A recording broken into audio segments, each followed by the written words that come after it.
Yes, people, what is going on? Welcome back to the channel. I go by the name of Liam. Today we have a Manchester United update for you. This is quite a big update involving Victor Gyokeres.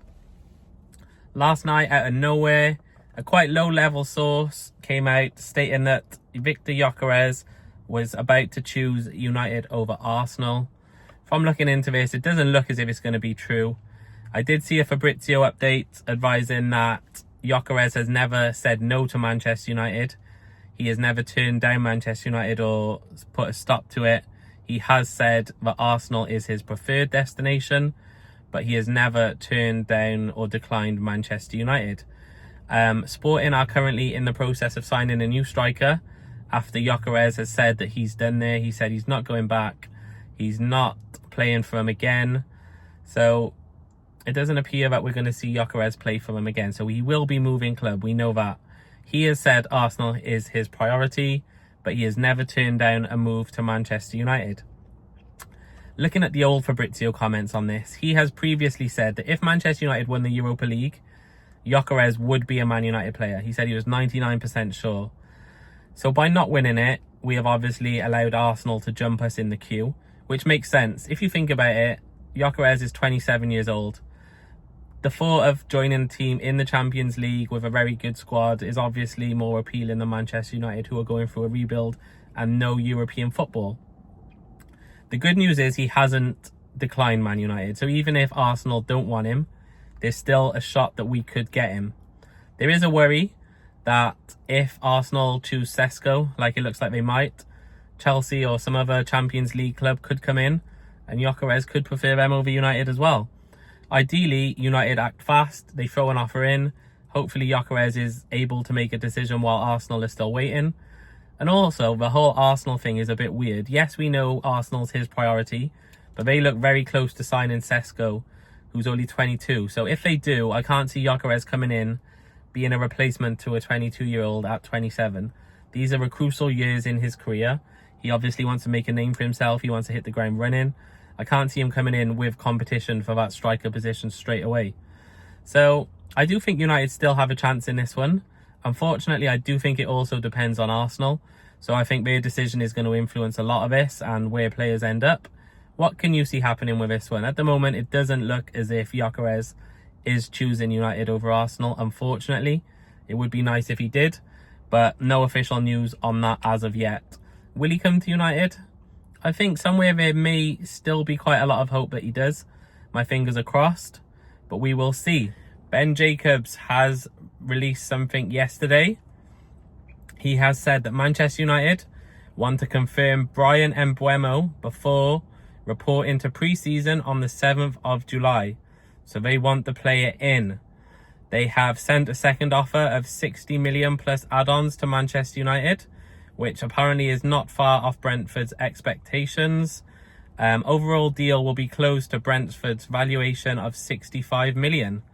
It has also been announced that the wage package for Mbeumo has been released, and it is expected he's going to be on very similar wages to Cunha, approximately £150,000 a week, which originally people were talking about 200, 250. I think it's clear to see the direction Ineos are going. So I don't think the wages are going to be a problem. Long term, the wages of a team across the board should be much lower than the previous wages that we've paid with before Ineos. So your likes of Casemiro, Rashford, Sancho, that is no more at United. So we are slowly picking the pieces together. But again, it's very good news from Ben Jacobs that United want him in before the 7th of July. They obviously see him as a key player and want him there before pre-season. So we will definitely, hopefully, be going to pre-season with Cunha, with Mbeumo.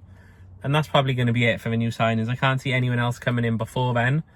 But even if we get those two in ready for pre-season, I think it sets us off as best as possible. There will be additional additions to the team, but we're not going to get those before pre-season. But hopefully they come in early and we add them on just so they get integrated with the team as soon as possible. So yeah, that is the news. United want him there by the 7th of July. It's looking like Brentford are going to accept the second offer that we've put in, which is close to Brentford's valuation of 65 million. And the wages that Mbeumo will be on at United are looking at a base wage of £150,000 per week. What do you think on this? Did you think this would be different? We know that Ruben Amorim wanted Diogo Costa in January. And apparently, Ruben Amorim still wants him to be his main goalkeeper right now. We know at the moment Costa is on holiday following the Club World Cup exit.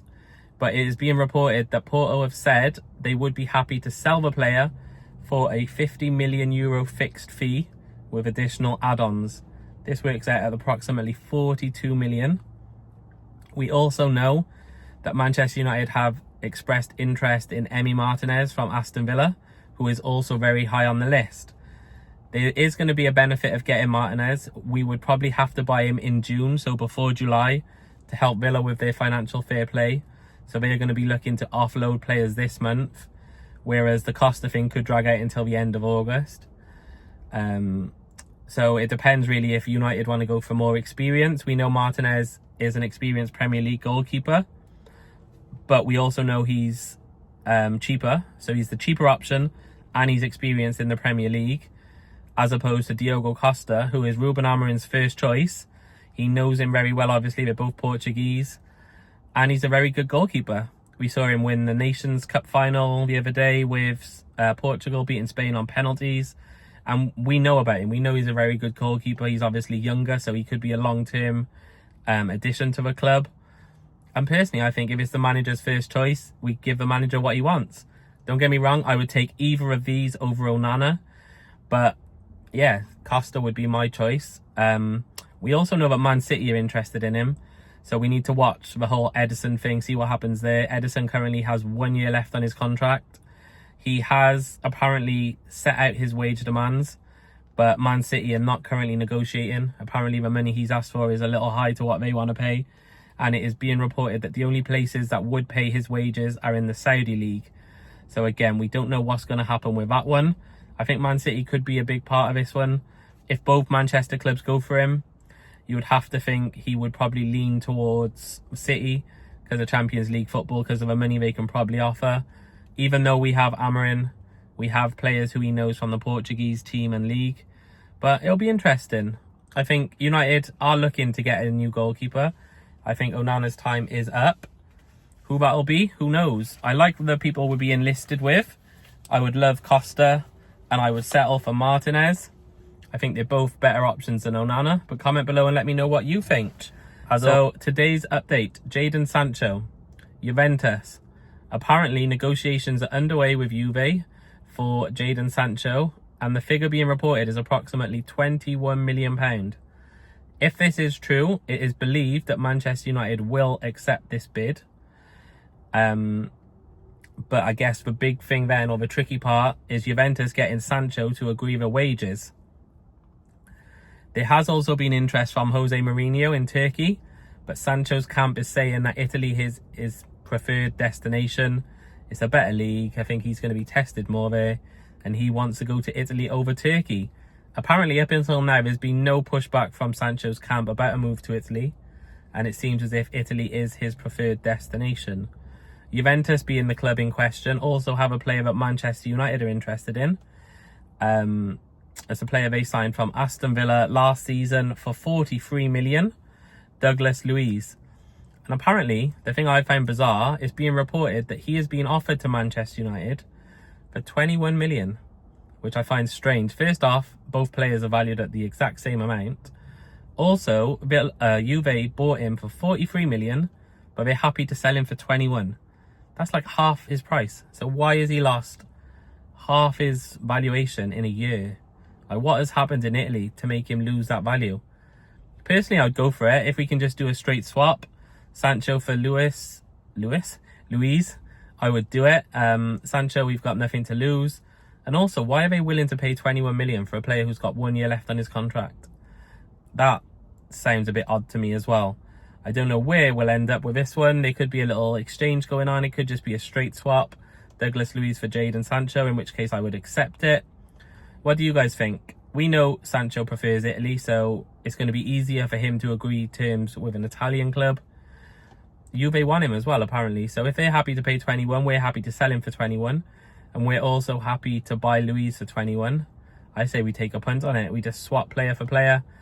We could get nothing out of Sancho. He could sit on the bench for a year. If we can get a player for it, or if we can get 21 million for it, I would take it. What do you guys think? Comment below, let me know. As always, thank you for watching. I will see you on the next one. Goodbye.